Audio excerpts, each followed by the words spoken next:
Boa noite a todos, sejam todos muito bem-vindos ao nosso Evangelho no Lar em Família.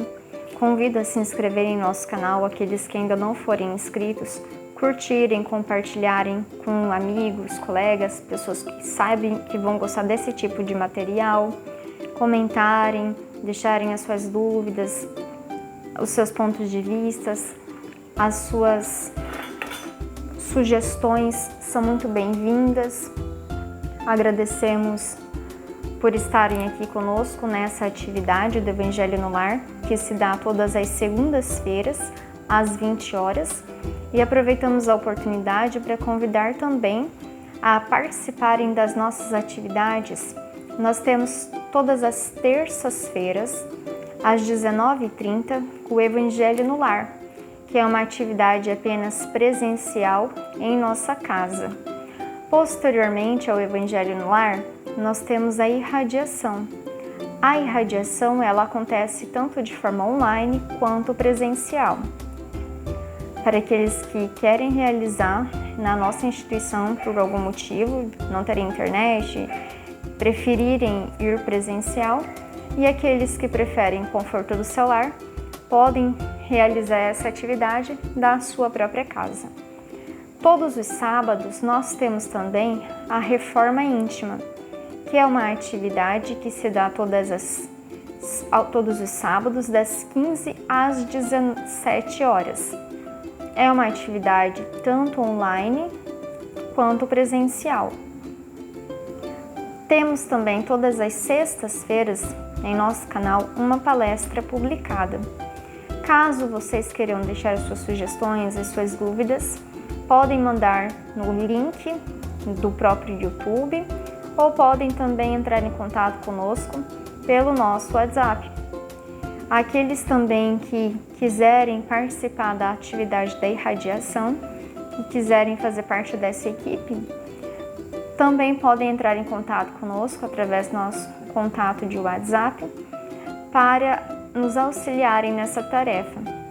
Pode ser pessoas de todas as religiões, é uma atividade de doação, de amor, que todos podem contribuir. Feitos os nossos convites, vamos dar início ao nosso Evangelho no Lar. Pai de amor e de bondade, querido Mestre Jesus, benfeitores da espiritualidade superior, de uma forma especial nossos benfeitores e benfeitores do SESB responsável por essa atividade do Evangelho no Lar, pedimos o auxílio para a compreensão e interpretação da lição deste Evangelho, para que conseguimos colocá-lo em prática nas nossas vidas, na nossa família. Agradecemos também aos nossos espíritos familiares que aqui possam estar realizando conosco esse Evangelho. Convidamos também a nossa família espiritual, aqueles nossos irmãos que nutrem por nós um sentimento antagônico ao amor, aqueles que estejam ligados à psicosfera dos nossos lares, ao nosso campo mental, atraídos por nós, seja pelos nossos pensamentos atuais ou pretéritos, que possam estar conosco realizando esse Evangelho em seu próprio benefício. Agradecemos a oportunidade, que assim seja. Hoje a nossa lição é a lição de número 45, o imperativo da ação. Explanavam os aprendizes acaloradamente sobre as necessidades de preparação para o reino divino. Filipe, circunspecto, salientava o impositivo da meditação. Tiago, mais velho, opinava pelo retiro espiritual. Os discípulos do movimento renovador, a seu ver, deviam isolar-se em zona inacessível ao pecado. João optava pela adoração constante, chegando ao extremo de sugerir o abandono das atividades profissionais por parte de cada um, a fim de poderem entoar hosanas contínuas ao Pai Altíssimo. Bartolomeu destacava a necessidade do jejum incessante, com abstenção de todo contato com as pessoas impuras.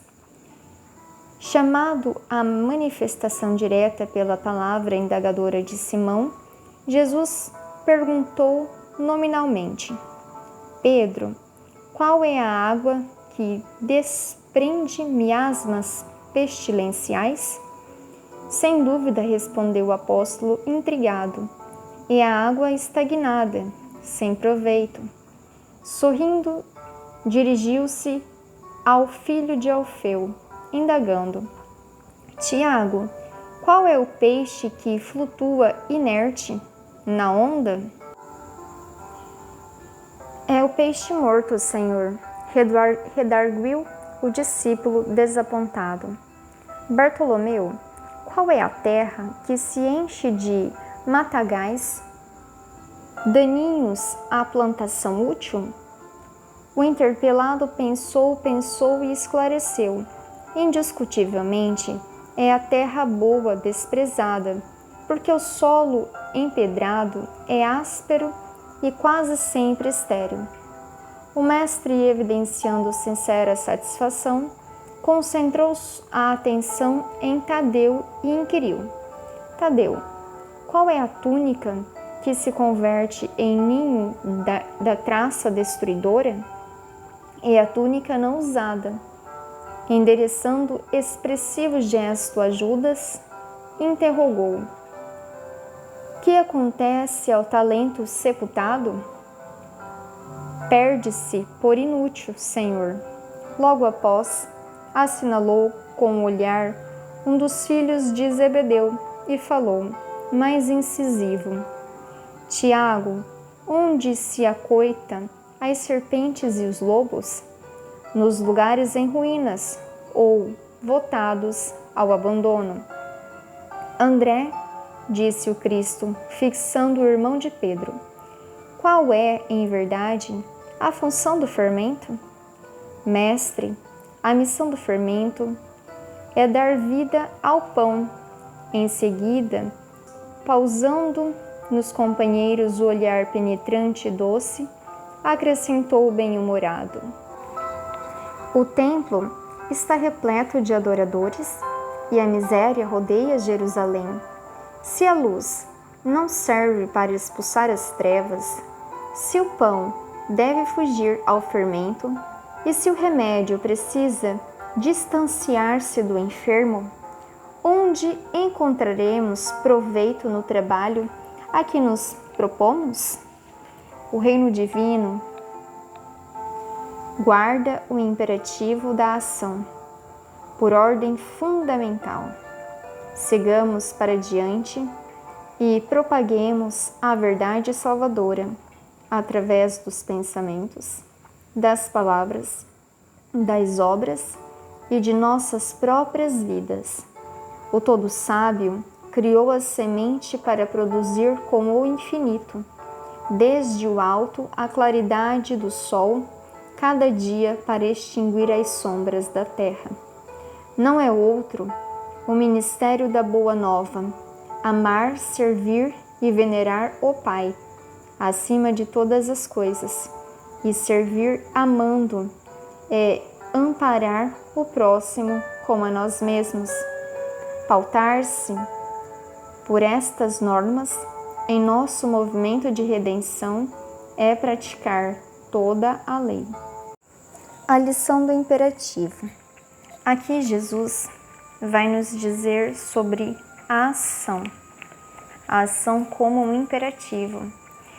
E aqui os aprendizes de Jesus, eles comentavam a respeito da necessidade da preparação para o reino divino. E fica para nós essa pergunta: então como nós devemos nos preparar para a preparação do reino divino?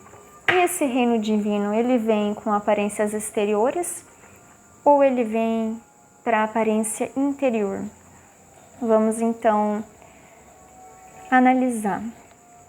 Aqui Tiago acreditava que esse impositivo era necessário a meditação. Filipe circunspecto salientava o impositivo da meditação. Então Filipe acreditava que para haver essa preparação do reino divino, era necessário a meditação.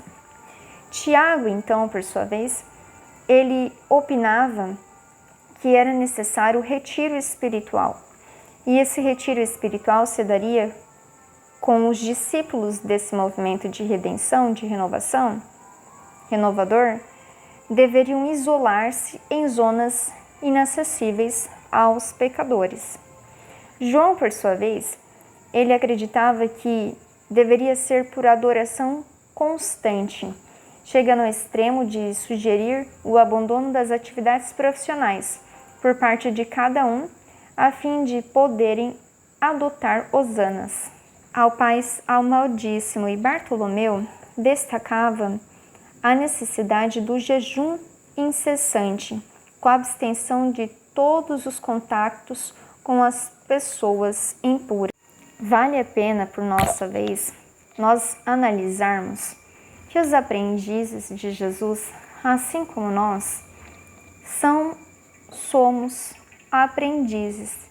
Ainda temos dentro de nós os nossos conceitos, as nossas crenças, a nossa forma de ver o mundo, de analisar, inclusive os conhecimentos que recebemos.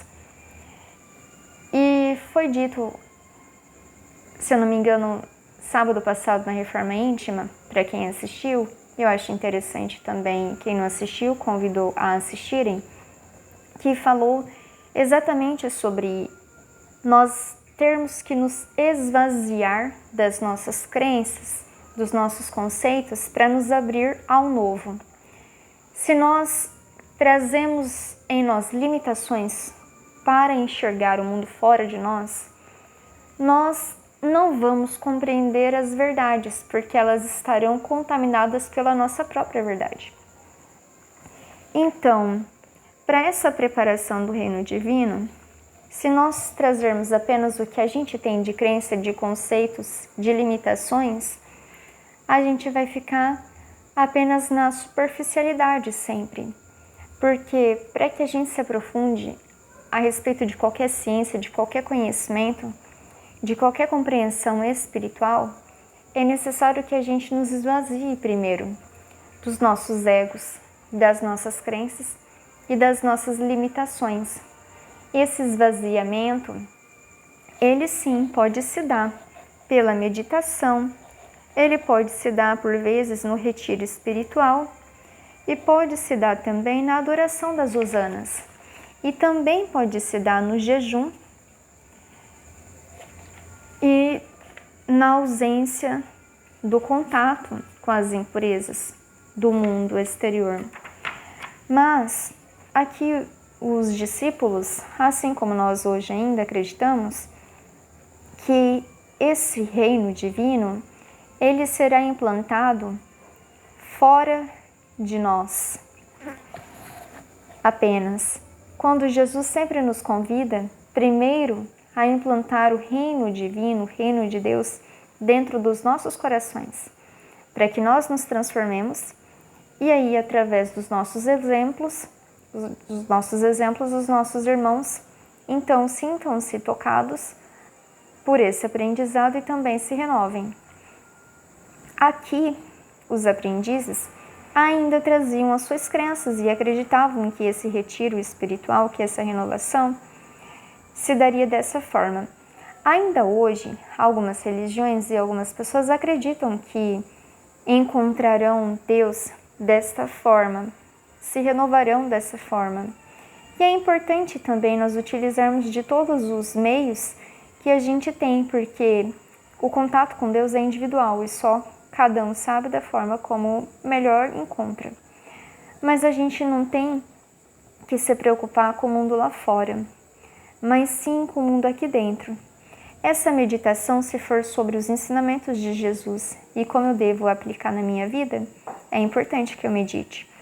Esse retiro espiritual que seja para eu me retirar interiormente, para dentro de mim, para fazer uma análise profunda sobre meu eu, quem eu sou, qual é o meu objetivo, quais são os meus defeitos, quais são as minhas virtudes, as minhas qualidades, o que eu necessito trabalhar para que eu venha a esse mundo. É importante que eu faça esse movimento de isolar em zonas inacessíveis ao pecado, também é importante o meu jejum moral, a minha disciplina, mas nada tem a ver com o ambiente em que eu frequento, mas tem a ver com o ambiente interno que eu frequento, a minha mente, os meus pensamentos, as minhas ações, o meu eu. O mundo lá fora não nos afeta desde que o nosso mundo interno esteja equilibrado, mas se o nosso mundo interno estiver desequilibrado, até mesmo um ambiente de paz nos desequilibra pela calma, pela tranquilidade que ele emana. Então essa tranquilidade, esse afastamento dos pecados, são os nossos vícios, os nossos defeitos, e nada tem a ver com o pecado e o erro e os vícios dos outros, o local fora de nós, é sempre dentro de nós. A hosana nas alturas, eu ficar adorando a Deus, ficar constantemente em oração, em adoração, é importante, porque eu estarei constantemente em vigilância. Vigiai e orai, não foi isso que Jesus nos orientou? Mas esse vigiai e orai não é uma estagnação.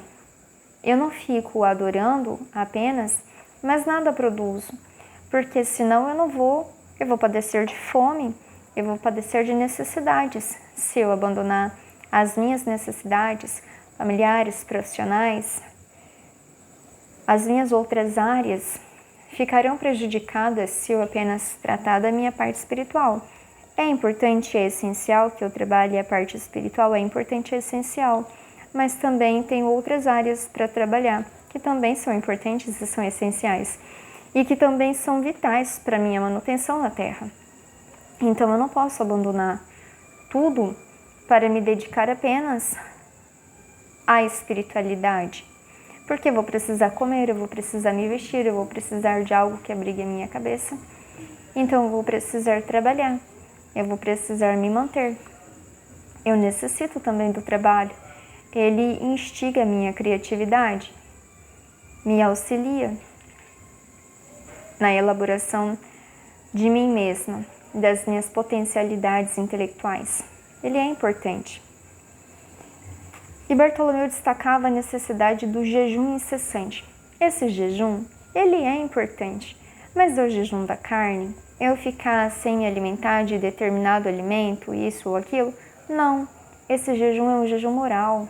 Eu ficar sem falar mal da vida de alguém, eu ficar por alguns instantes sem ter um pensamento pessimista a respeito da vida, a respeito de mim mesma. Eu ficar alguns instantes sem deixar o meu ego me dominar, o meu orgulho, a vaidade, a prepotência, a arrogância. Eu ficar sem os meus vícios físicos, de fumar, de beber, de coisas, de alimentos inclusive, que podem prejudicar o meu corpo físico e dessa forma prejudicar a minha reencarnação na degradação do meu corpo físico, porque também tem alguns alimentos que causam prejuízos. Eu ficar alguns instantes sem explodir de raiva, sem eu ter ansiedade, sem eu ter coisas que me desequilibram. É um jejum moral. Aí ele é importante e ele vai me ser útil. Mas o caso contrário não vai me ser tão útil se não me promover uma mudança interna, uma reforma íntima. E aí Jesus, então, chamando os discípulos, os seus aprendizes, a razão, porque cada um estava preso ainda naquele seu conceito infantil do reino divino, ele vai elaborar perguntas para elucidar o conhecimento que ele quer nos transmitir. E ele pergunta a Pedro: qual é a água que desprende miasmas pestilenciais? E Pedro responde que é a água parada, a água estagnada, porque a água parada não circula, não ventila, não limpa ela cria lodo, ela apodrece. Assim também é o nosso corpo físico. Se a gente não ventilar as nossas ideias, os nossos pensamentos, os nossos sentimentos, se a gente não se renovar, também nos adoecemos, apodrecemos por dentro. Sorrindo, então, Jesus pergunta: Tiago, qual é o peixe que flutua inerte na onda? E aí ele diz que é o peixe morto. Redarguiu o discípulo desapontado. O peixe morto, ele flutua, ele fica estagnado. E só quem deveria ficar estagnado, inerte, sem caminhar, sem evoluir, sem progredir, sem se preocupar com a sua reencarnação, em tese seriam as pessoas mortas. Mas até as pessoas que se encontram no mundo espiritual continuam a evoluir. Então essa morte é o afastamento de Deus. As pessoas inertes, paralisadas, que vem reencarnação, vai reencarnação, mas nada progridem, ficam estagnadas, não evoluem, porque todo o processo de aprendizado, ele é doloroso, ele é constante, mas necessita de esforço. Se eu permanecer inerte, parado, sem ação, como aqui nos diz o imperativo da ação, eu não vou evoluir por osmose. Eu necessito caminhar na direção da evolução. Então ele pergunta então ao Bartolomeu qual é a terra que se enche de matagais daninhos à plantação útil. E ele diz que é indiscutível que a terra boa, desprezada, porque o solo empedrado é áspero e quase sempre estéril. Somos nós somos terras boas, e tudo que plantar de bom, nasce coisas boas. Mas se eu não utilizar essa boa terra, a escola da vida, para a minha evolução, eu estarei cheio de ervas daninhas, cheio de vícios, cheio de limitação.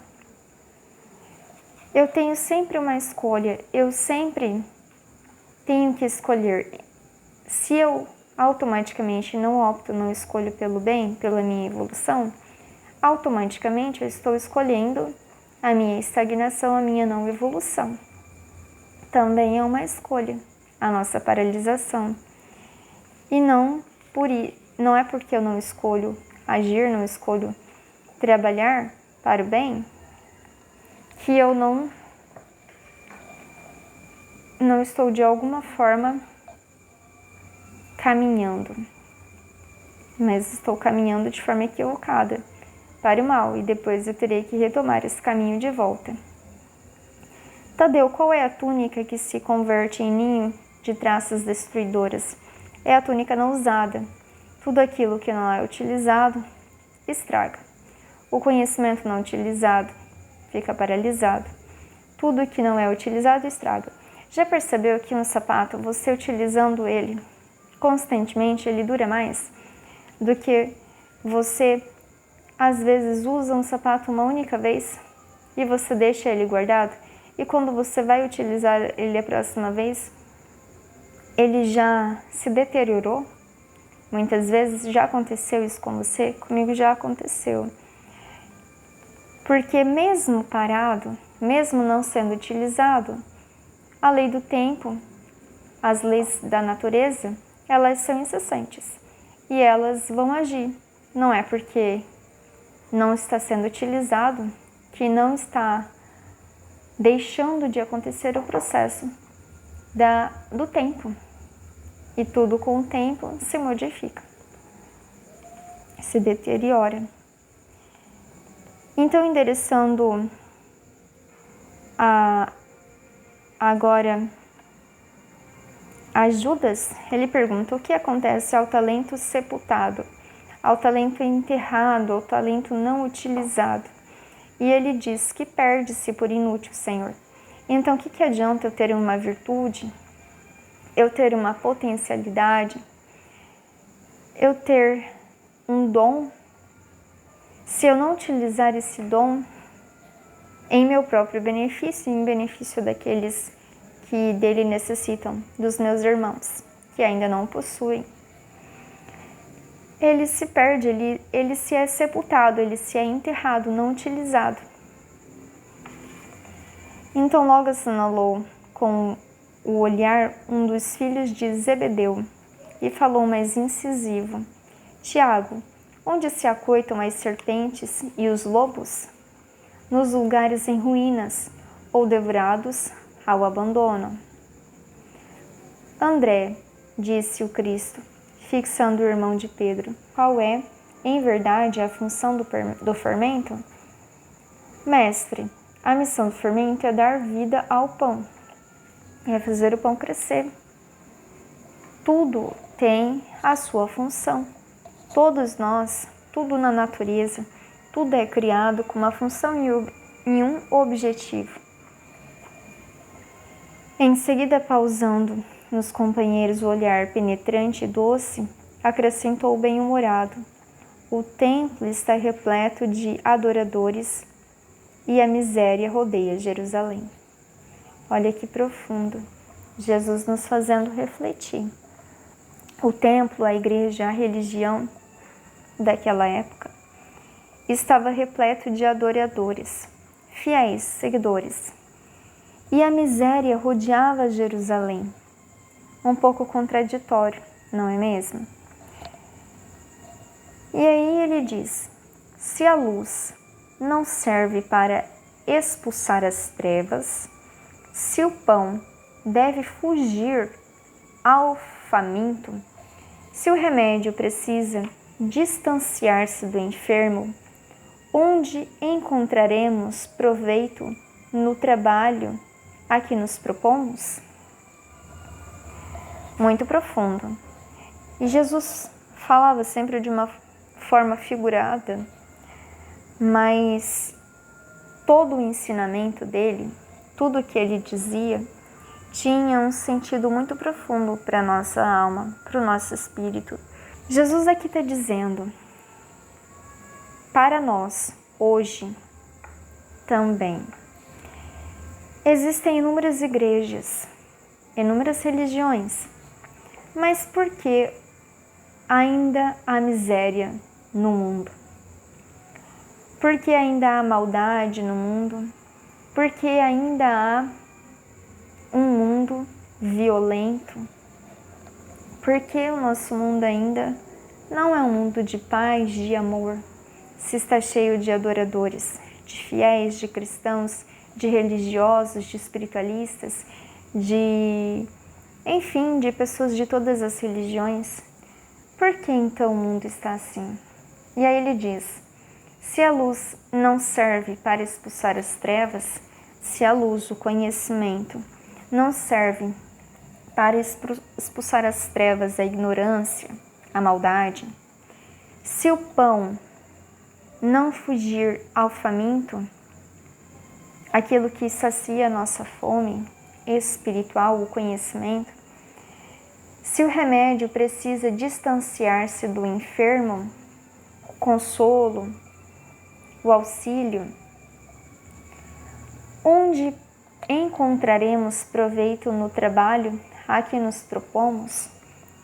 Ou seja, se o Evangelho não é justamente para auxiliar os doentes, como o próprio Cristo nos disse, eu não vim para os sãos, mas sim para os doentes, porque os sãos não precisavam dele, mas os doentes sim, porque precisavam receber remédio, auxílio, consolo, para sair dessa situação, dessa condição, e então não precisarem mais dele. O Evangelho, a Boa Nova, ele é para nós, seres ainda imperfeitos, ainda que estão em busca do seu aperfeiçoamento. O Evangelho é para o criminoso, o Evangelho é para aquele que ainda não encontrou o seu caminho, é para aquele que ainda se encontra nas trevas, na ignorância. E também é para aqueles que estão em processo de reabilitação dos seus erros pretéritos, cada um utilizando da forma que já tem condições de utilizar. O reino divino guarda o imperativo da ação por ordem fundamental. Então aqui Jesus diz que o reino divino, ele não vai vir sem ação. É necessário, é um imperativo a ação por ordem fundamental. Ele não vai surgir do nada. Ele não vai apenas que eu pense e ele nasceu. O reino divino, dentro dos nossos corações, ele é a ação constante, na busca constante da nossa renovação moral, espiritual, intelectual, diariamente.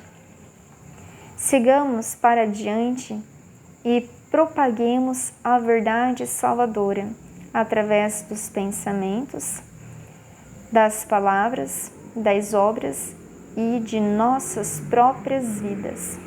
Ou seja, Jesus aqui está dizendo, então como nós vamos ensinar o Evangelho àqueles nossos irmãos que ainda se encontram nas trevas, que ainda se encontram necessitados de remédio, que ainda não encontram-se enfermos, ainda não encontraram o reino divino dentro de si.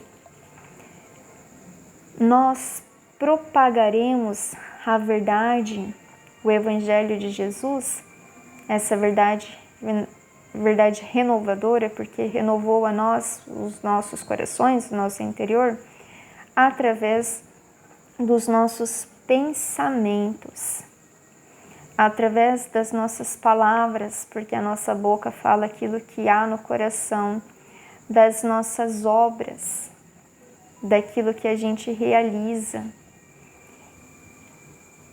e das nossas próprias vidas, ou seja, em tudo que a gente fizer, nós temos que fazer pautado nos ensinamentos de Jesus.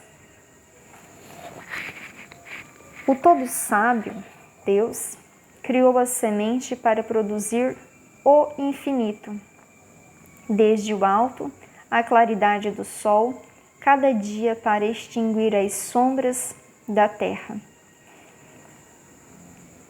Não é outro o ministério da Boa Nova. Amar, servindo, é venerar o Pai acima de todas as coisas. E servir amando é amparar o próximo como a nós mesmos. Pautar-se por essas normas em nosso movimento de redenção é praticar toda a lei. E aqui Jesus está nos dizendo que esses ensinamentos são todas as leis, porque Moisés trouxe os 10 mandamentos, mas 2 eram fundamentais, os outros eram mais códigos morais para aquele povo. 2 aqui são essenciais: amar a Deus sobre todas as coisas. E como eu vou amar a Deus sobre todas as coisas? Amar, servindo e venerando. Ou seja, praticando todas as leis de Deus na minha vida, estando constantemente colocando a vontade de Deus acima das minhas próprias vontades, numa forma prática, para o nosso entendimento. Se uma lei humana é contrária a uma lei divina, por exemplo, não matar, ainda que a lei humana mude e diga matar, eu devo, acima de tudo, respeitar a lei divina, não matar, ainda que eu tenha que morrer por esse respeito às leis de Deus, porque do contrário, eu estarei transgredindo a lei divina e eu não estarei colocando Deus acima de tudo, essa veneração. E aí ele nos fala amar servindo, amar a Deus servindo a Deus. Assim eu amo, praticando, servindo aos meus irmãos, praticando as suas leis. Amar servindo é venerar ao Pai, acima de todas as coisas, e servir amando. Servir me amando e amando os meus irmãos. E como eu vou amar a mim e aos meus irmãos? Amar ao próximo como a mim mesmo. Amparar o próximo como a nós mesmos. Amparando, auxiliando. A todos aqueles que eu amparo, auxilio, instruo, eu estou amparando, auxiliando, amando a mim mesmo. Estes são os 2 mandamentos fundamentais. E desta forma eu estarei praticando toda a lei. O todo sábio criou a semente para produzir com todo o infinito. Ou seja, todos nós fomos criados por Deus, simples e ignorantes. Somos uma semente. E todos nós, em algum momento, nos transformaremos em árvores, iremos frutificar, iremos florir. Aqueles que já floriram, que já frutificaram, que já são árvores, devem auxiliar aqueles seus irmãos que ainda estão na condição de sementes. Porque todos, em algum momento, irão frutificar, irão também se transformar. Mas aqueles que nascem primeiro, florescem primeiro, se desbrocham primeiro, evoluem primeiro, auxiliam aqueles que ainda não evoluíram, que ainda estão necessitados de desabrochar essa evolução. E ele diz que desce do alto a claridade do sol cada dia para extinguir as sombras da nossa terra. Todos os reinos necessitam de claridade, da claridade do sol, para viverem, para sobreviverem na terra. Mas também todos os reinos necessitam da claridade espiritual no sentido do amor, da paz, do ensinamento, que vem do alto. E a cada dia nós temos essa oportunidade, porque o sol nasce todos os dias, de redirecionarmos a nossa evolução.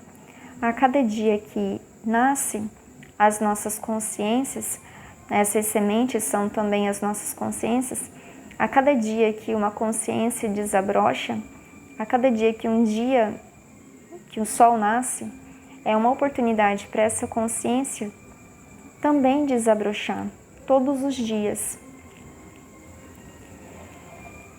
Desce do sol para extinguir as sombras da terra, as sombras da nossa ignorância, das maldades que nós temos interiores.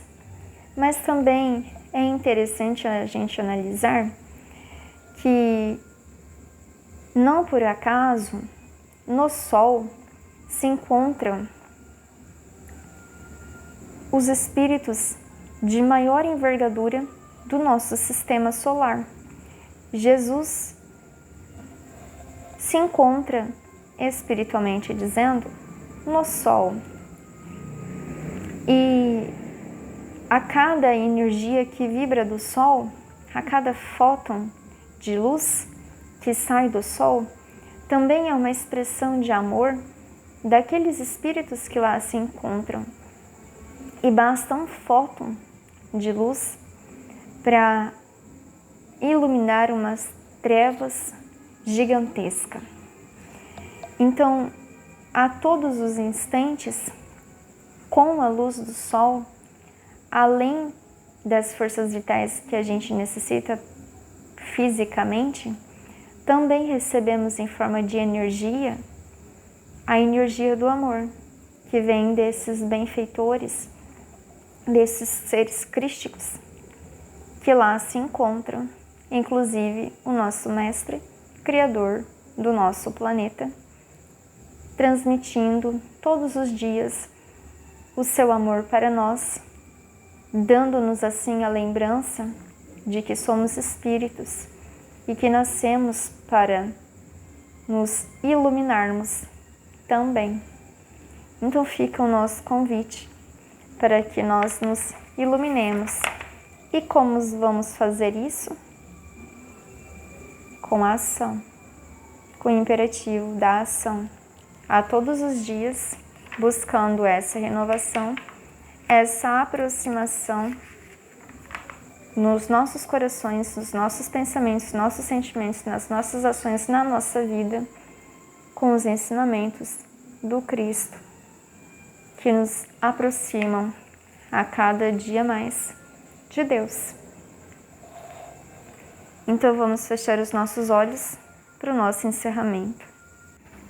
Agradecemos, Pai, pela oportunidade de ouvirmos a sua lição, que possamos praticar em nossas vidas, na nossa família, todos os seus ensinamentos, para que não fiquem estéreis, para que não fiquem sem produzir, mas que tudo o que nós recebemos como conhecimento seja transformado em evolução, em experiência, para o nosso crescimento moral e espiritual, que possa ir até os lares que nos ouvem, auxiliando a todos os nossos irmãos, no plano físico e no plano espiritual, fazendo a limpeza psíquica nesses lares, bem como restaurando o equilíbrio energético, espiritual dos nossos irmãos que nos ouvem, fluidificando as suas águas, colocando os medicamentos, os remédios necessários para o seu reajustamento, para o seu equilíbrio, e auxiliando também a todos aqueles desencarnados que estejam atrelados de forma direta ou indireta à psicosfera desses lares, que possam ser todos conduzidos às colônias espirituais, onde receberão o amparo e o auxílio de acordo com as suas necessidades. Que assim seja. Boa noite a todos, espero que tenham uma excelente semana, uma boa prática do Evangelho de Jesus, uma boa ação na família de cada um. Grande abraço e até a próxima segunda, com a graça de Deus. Até lá!